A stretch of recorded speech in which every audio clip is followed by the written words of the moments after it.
अस्सलाम वालेकुम। इस कहानी को आखिर तक ज़रूर सुनिए। सलमा ने 20 दिन कब्ल ही मेरे घर में मुलाजमत की थी। वो बहुत कम पैसों में मान गई थी। वो थी तो अच्छी लड़की, मगर मुझे ये कमरा बंद करने वाली बात पसंद नहीं आई थी। मैंने उसे 2-3 बार मना भी किया था, मगर वो बोली, बाजी मैं सबके घरों में ऐसे ही सफाई करती हूँ। मैं उसकी बात सुनकर चुप कर जाती थी। जब वो कमरे की सफाई करके आई तो बड़ी थकी सी लग रही थी। वो मुझे देखकर मुस्कुराकर बोली, बाजी हर रोज पूरा घंटा लगाकर आपका कमरा साफ करती हूँ तो थक जाती हूँ। मैं मुस्कुराकर फिर से किचन में चली गई थी। मैं किचन में खड़ी होकर हरकतों का जायजा लेने लगी थी। उसने लाउंज की सफाई शुरू कर दी थी। इतने में अली भी आ गए थे।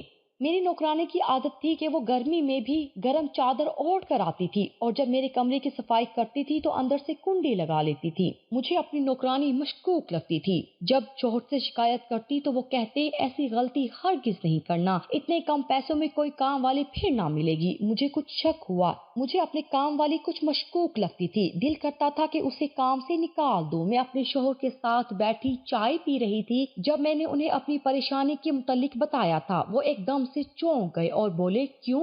बैठे बिठाए तुम्हें इस गरीब औरत के साथ क्या मसला हो गया है? एक तो मैं तुम्हारी इस आदत से बहुत तंग हूँ।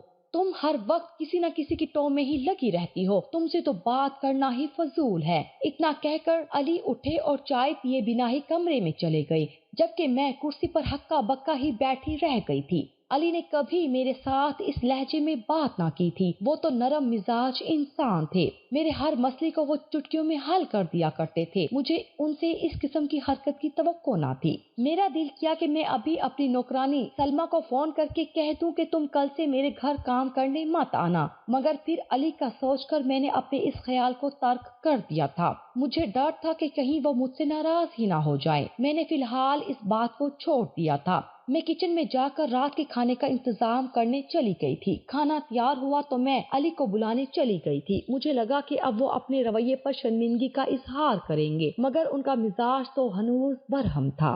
वो खामोशी से उठकर बाहर आए और कोई भी बात किए बगैर खाना खाकर उठकर कमरे में चले गए। जब मैं किचन समेट कर वापस गई तो अली सो चुके थे। मैं इस बात पर हैरान थी कि आखिर उन्होंने इस जरा सी बात पर इस कदर बरहमी का इजहार क्यों किया था। अगले रोज सलमा आई तो सबसे पहले मेरे कमरे में चली गई और कुंडी लगाकर सफाई करने लगी थी। मैं बाहर खड़ी कुर्ती रह गई थी।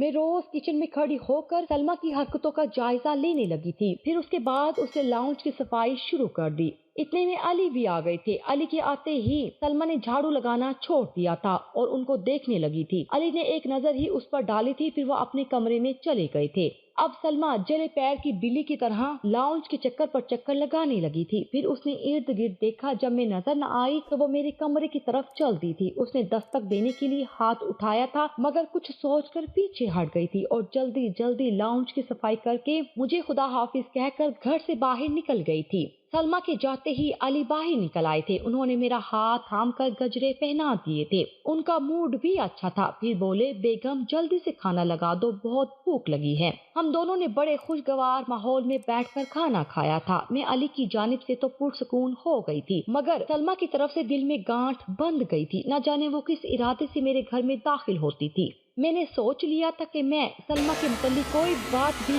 अली से नहीं करूंगी। मैं उसकी नीयत जानकर भी कोई फैसला करूंगी। अगले दिन सलमा घर दाखिल हुई तो मैंने उसका बगौर जायजा लिया था। उसने गर्म शॉल ओढ़ रखी थी जिसमें वो मुकम्मल तौर पर छुपी हुई थी। मैं बोली, सलमा इतनी तो गर्मी है, तुम ये शॉल ओढ़ना छोड़ क्यों नहीं देती? अगर तुम्हारे पास कोई चादर नहीं है तो मैं तुम्हें अपनी चादर दे दूं। उसकी आंखें एकदम ही आंसुओं से लबरेज हो गई थी। वो बोली, बाजी ये चादर बड़ी कीमती है, ये किसी की मोहब्बत की निशानी है। इसको छोड़कर अगर मैं आपकी चादर ले लूं तो क्या मेरे वक्त आप जैसे हो जाएंगे? नहीं ना, तो फिर इस अदला बदली का क्या फायदा? फिर वो मेरे अगले सवाल से बरहम हुई, जल्दी से मेरे कमरे में जाने लगी तो मुझे लगा जैसे चादर के नीचे छुपे हुए उसके हाथ में कुछ पकड़ा हुआ था। क्या था ये तो मैं देख ना पाई थी, मगर मुझे शक में जरूर डाल गया था। सलमा मेरे कमरे को अंदर से कुंडी लगाकर बंद कर चुकी थी। मैं परेशानी के आलम में यहाँ वहाँ घूम रही थी। अली काम से लौट आए थे। वो मुझे यूँ परेशान देखकर बोले, क्या हुआ समरीन? मैं जबरदस्ती मुस्कुराने की कोशिश करती हुई बोली, कुछ भी नहीं हुआ। इतनी देर में सलमा कमरा खोलकर बाहर निकली तो हम दोनों को देखकर थक गई थी। फिर जल्दी से लाउंज की सफाई करने लगी थी। अली कमरे में दाखिल हुए तो मैं भी उनके पीछे कमरे में गई, मगर उन्होंने अंदर से कुंडी लगा ली थी। मैं बाहर खड़ी देखती रह गई थी। सलमा अपना काम जल्दी जल्दी निपटा कर अली के बाहर निकलने से पहले ही जा चुकी थी। मेरे जहन में एकदम झमाका हुआ था कि जब भी सलमा कमरे की सफाई करके बाहर निकलती है तो मैं कमरे में झांकती भी नहीं थी कि अली घर आते ही कमरे में चले जाते और मुंह हाथ धोकर बाहर निकल आते थे। मैंने अपना माथा पीट लिया था कि मैंने इतनी बड़ी बात कैसे नजरअंदाज कर दी थी। अली बाहर निकले तो मैंने खुद को नॉर्मल ही जाहिर किया था, मगर अंदर से मेरा दिल आंधी और तूफान की जद में था। हम दोनों ने मिलकर खाना खाया तो अली हल्की फुल्की गुफ्तगू करते रहे थे, लेकिन मेरा दिल तो किसी चीज में भी नहीं लग रहा था। मुझे अपना घर उजड़ता हुआ नजर आ रहा था। मैंने सोच लिया था कि मैं इस मसले को तो हल करके ही रहूंगी। अब अगली शाम जब सलमा काम पर आई तो मैं बोली कि तुम मेरे घर की सफाई का वक्त तब्दील कर लो। तुम 2 से 5 बजे तक मेरे घर के काम कर जाया करो। सलमा मुस्कुरा कर बोली, बाजी ऐसा मुमकिन नहीं है। इस टाइम तो मैं मेजर अनवर के घर काम करती हूँ। मैंने उसे कहा कि तुम वक्त तब्दील कर लो, मेजर के घर का काम शाम के वक्त कर लिया करना। वो नफी में सर हिलाकर बोली, बाजी अगर ऐसा मुमकिन होता तो मैं कर देती। आप मेरी जगह किसी और मुलाजमा को रखना चाहती हैं तो देख लें, आपको जैसे मुनासिब लगे। मैं चुप कर गई थी। मैं नहीं चाहती थी कि सलमा जैसी काम वाली को मैं महज गलत फहमी की वजह से हाथ से जाने दूं। इसलिए मैंने सोचा कि पहले मामले की अच्छी तरह तहकीक तो कर लूं। सलमा एक बार फिर से मेरे कमरे में चली आई थी और अंदर से कुंडी लगाकर सफाई करने लगी थी। मैं भी लाउंज में बैठी उसी के निकलने का इंतजार करती रही थी। इतनी देर में अली भी घर वापस आ चुके थे। आज अली जैसे ही कमरे में जाने लगे तो मैं भी उनके पीछे ही चली गई थी। पूरा कमरा हलवे की महक से मुअत्तर हो चुका था। मैंने आंखों में हैरत भरकर अली की तरफ देखा तो वो बोले, ऑफिस में एक कुलीग मेरे लिए घर से हलवा बनाकर लाया था। मैंने असबात में सर हिला दिया और खुद किचन में चली गई। मैं किचन में पड़ी कुर्सी पर बैठ गई थी। मेरी आंखों से आंसू बूंदों की मानी टपकने लगे थे। मैं जानती थी कि ये हलवा अली के लिए सलमा ही लाई थी, क्योंकि अली के हाथ तो खाली थे। अली ने मुझसे झूठ क्यों बोला था? एक झूठ का मतलब मैं बहुत अच्छी तरह जानती थी। एक झूठ 100 झूठों की राह खोल देता है। फिर इंसान सारी जिंदगी झूठ बोलते हुए ही गुजार देता है।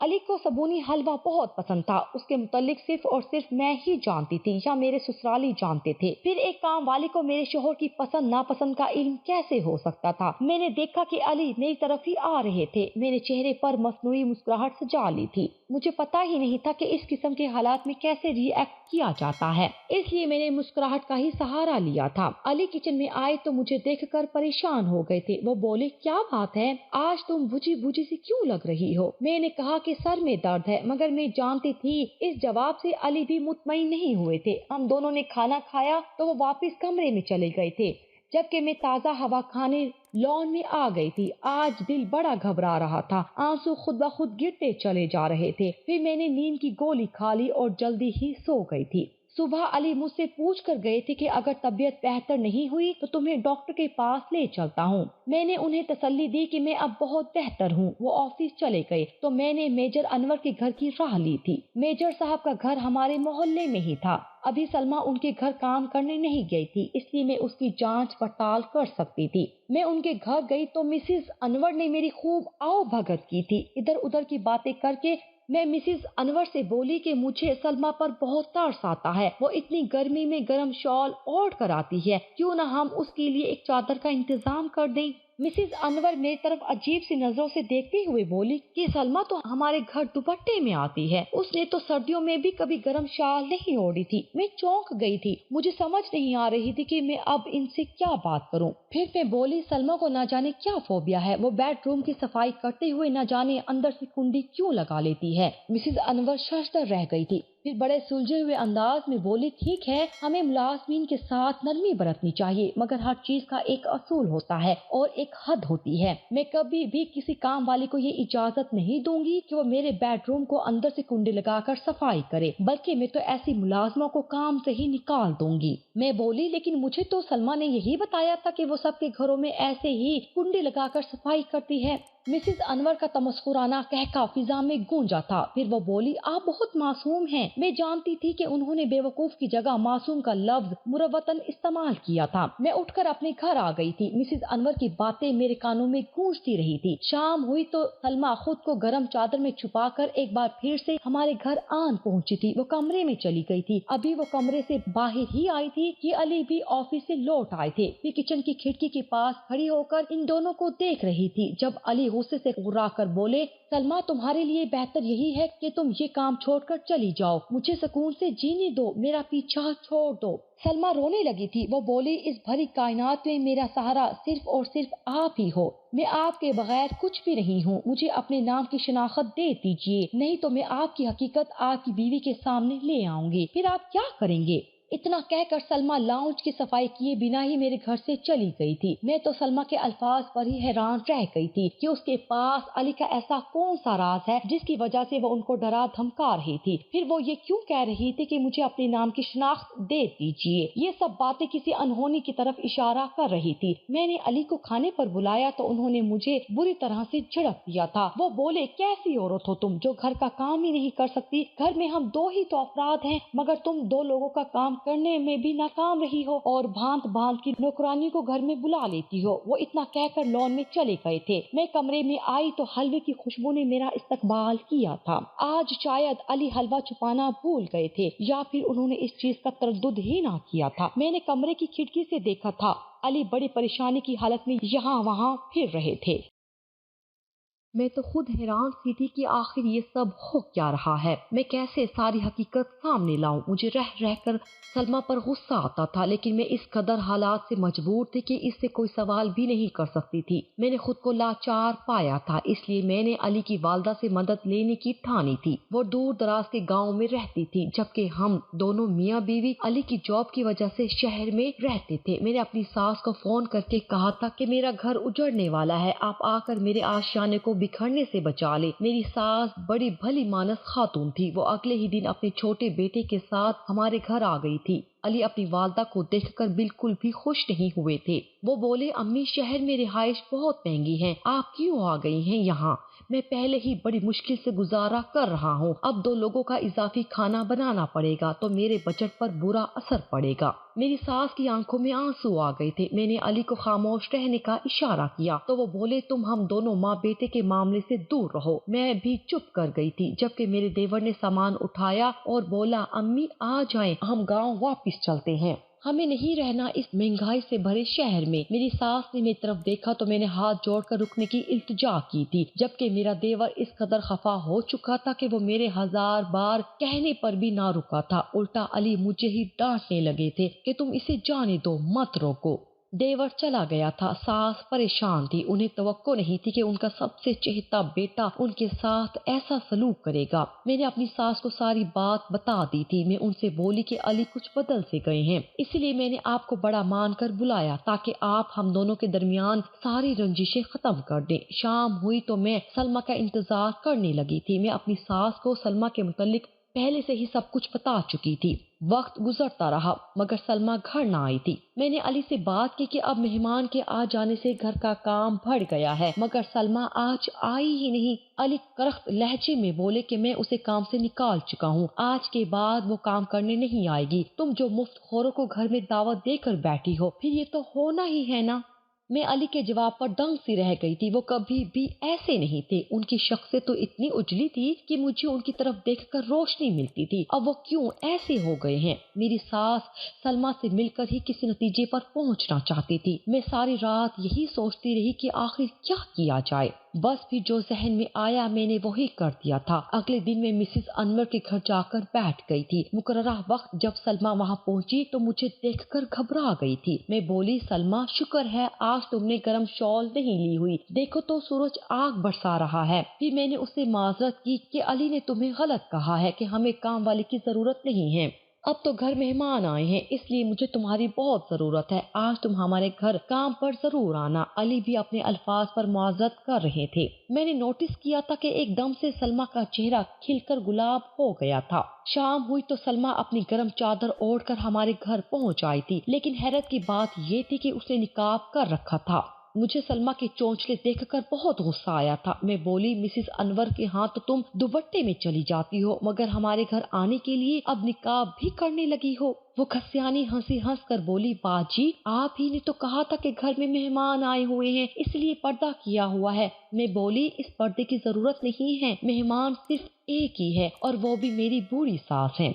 सरमा सर हिलाकर मेरे कमरे में चली गई थी। आज उसने मामूल से ज्यादा देर लगा दी थी। मैंने अपनी सास को बाहर लॉन में बैठने का कहा था। मैं बोली, अगर अली आ गए तो उन्हें कमरे में ना आने दीजिएगा, उन्हें किसी न किसी तरह बातों में लगा लीजिएगा। मेरी सास ने मेरी मदद करने में कोई कसर ना उठा रखी थी। मैंने जल्दी से अली का 3 पीस सूट पहन लिया था। वो सूट मैंने सलमा के आने से पहले ही अपनी सास के कमरे में छुपा कर रख दिया था। मैं वो सूट पहनकर कमरे से बाहर खड़ी हो चुकी थी। मेरा रुख दूसरी तरफ था इसलिए सलमा मुझे पहचान ना पाई थी। वो बोली तो उसके अल्फाज ने मुझे चौंका दिया था। वो बोली, अली आपकी अम्मी आ गई हैं, अगर आप इजाजत दे तो मैं उनसे मिल लूं। इतनी देर में अली भी लाउंज में दाखिल हो गया था। उसके पीछे पीछे ही मेरी सास भी थी। मेरी सास अली को रोकने की नाकाम कोशिश कर रही थी, मगर जैसे ही मेरी सास की नजर सलमा पर पड़ी वो सख्ते में आ गई थी। मेरी सास ने गुस्से से रुख फेर लिया था। मैं बोली, सलमा आज तुम मुझे अपनी हकीकत बता ही दो। सलमा ज़ारों की तार रोने लगी थी। वो बोली, बाजी मैं एक बहुत ही मोहतरम घराने से ताल्लुक रखती थी। मेरे वालिद का नाम का डंका बजता था, लेकिन मैं अपने बाप की पगड़ी संभाल ना पाई थी। हालांकि मेरे बाप ने तो मेरे लिए वो सब किया था जो हमारे खानदान में किसी दूसरे बाप ने भी नहीं किया था। मेरे वालिद मुझे शहर कॉलेज की तालीम हासिल करने के लिए भेजते थे। मुझे अपने ही बाप के ड्राइवर से मोहब्बत हो गई थी। वो ना तो हमारी बिरादरी का था और ना ही बराबरी का, इसलिए मैं जानती थी कि ये शादी नामुमकिन है। एक दूसरे के बगैर रहने का तसव्वुर भी नहीं किया जा सकता था, इसलिए मैंने उस मर्द से भागकर शादी कर ली थी। बाप की बद्दुआ मुझे लग गई थी, इसलिए सुख तो मुझसे भी छीन गए थे। मेरा शौहर एक नंबर का निकम्मा निकला था। वो कोई काम करता ही नहीं था। 2-3 दिन काम पर जाता तो 4 दिन घर पर बैठा रहता। पहले पहल तो हमारा गुजारा होता रहा, मगर जब औलाद हो गई तो फिर मुझे ही हिम्मत करना पड़ी थी। मुझे अपने बच्चों का पेट भरने के लिए मुलाजमत करनी पड़ी थी। फिर यूं जब मैं आपके घर आई तो अली को देखकर दंग रह गई थी, क्योंकि अली तो मेरा ही हकीकी भाई निकला था। अली ने मुझे कहा था कि मैं उसके घर से निकल जाऊं और आपको ये ना बताऊं कि मैं अली की सगी बहन हूं, लेकिन मैंने बड़े सालों बाद अपना सगा देखा था। ये दुनिया बड़ी बेरहम है। इस दुनिया में अपने खूनी रिश्ते सायादार शजर की मानिंद होते हैं। मैंने अली को मनाने की कोशिश शुरू कर दी थी। मैं हर रोज वो गर्म शॉल इसलिए पहनकर आती थी क्योंकि वो मेरी सालगिरह पर मुझे मेरे भाई अली ने तोहफे में दी थी। मैं एक खास तर्ज का हलवा भी बनाकर लाती थी, क्योंकि अली मेरे हाथ से बना हुआ हलवा बड़े शौक से खाते थे। अब मैं हर रोज आपके बेडरूम को अंदर से कुंडी लगाकर इसलिए साफ करती थी क्योंकि मैं वो हलवा छुपाकर खिड़की के पर्दे के पीछे रख देती थी और हर रोज आपके कमरे में ही माफी नामा लिखती थी। मगर अली मुझे माफ करने की बजाय मुझे घर से भगाना चाहते थे, इसलिए मैंने उनको धमकाना शुरू कर दिया था। मैं उनसे कहती थी कि अगर आपने मुझे माफ ना किया तो मैं बाजी को बता दूंगी कि मैं आपकी सगी बहन हूँ। वो नहीं चाहते थे कि आपको ये सब पता चले और आप भाई को छोड़कर चली जाएं। इसलिए ये सब मशकूक हरकतें मुझसे सरजद होती रही थी। सलमा अपनी सारी दास्तान सुनाकर रोने लगी थी। वो कहती जा रही थी कि अब्बू को दुख देकर मैं भी तो खुश नहीं रह पाई ना। मेरे बाप का नाम खराब हुआ, मुझसे मेरे खूनी रिश्ते जुदा हो गए। शौहर ने भी आंखें बदल ली थी और वो लड़की जिसके आगे पीछे मुलाजमाएं फिरती थी वो अपने बच्चों को 2 वक्त की रोटी देने के लिए मुलाजमा बन गई थी। मेरी सास अपनी बेटी का दुख बर्दाश्त न कर पाई थी। वो फौरन सलमा के गले लग चुकी थी। अली बोले, अम्मी मैं जानता था आप अपनी बेटी से खफा नहीं रह पाएंगी, इसलिए मैं आपके साथ बदतमीजी करता था ताकि आप ये घर छोड़कर चली जाएं और सलमा को ना देख ले। मैं आगे बढ़कर बोली, अली माँ का दिल कभी गलत फैसला नहीं करता। سلما اپنے حصے کی سزا بھگت چکی ہے، اب آپ بھی اس کے سر پر ہاتھ رکھ کر اسے معاف کر دیں۔ علی کی بھی آنکھیں بھیگ گئی تھی، انہوں نے بھی سلما کو معاف کر دیا تھا۔ جبکہ میں یہ سوچ کر رہ گئی تھی کہ ہمارے معاشرے کی کتنی ہی لڑکیاں پیار محبت کے نام پر بے وقوف بنائی جاتی ہیں، کبھی کوٹھوں پر لا کر فروخت کر دی جاتی ہیں تو کبھی ساری زندگی سسک سسک کر جیتی رہتی ہیں، اپنے رشتوں کو یاد کر کے آہیں بھرتی رہتی ہیں۔ کاش لڑکیاں اب بھی سنبھل جائیں۔ جو لڑکا گھر سے بھگانے کی بات کرتا ہے، کیا وہ کبھی اس عورت کی حفاظت کر پائے گا؟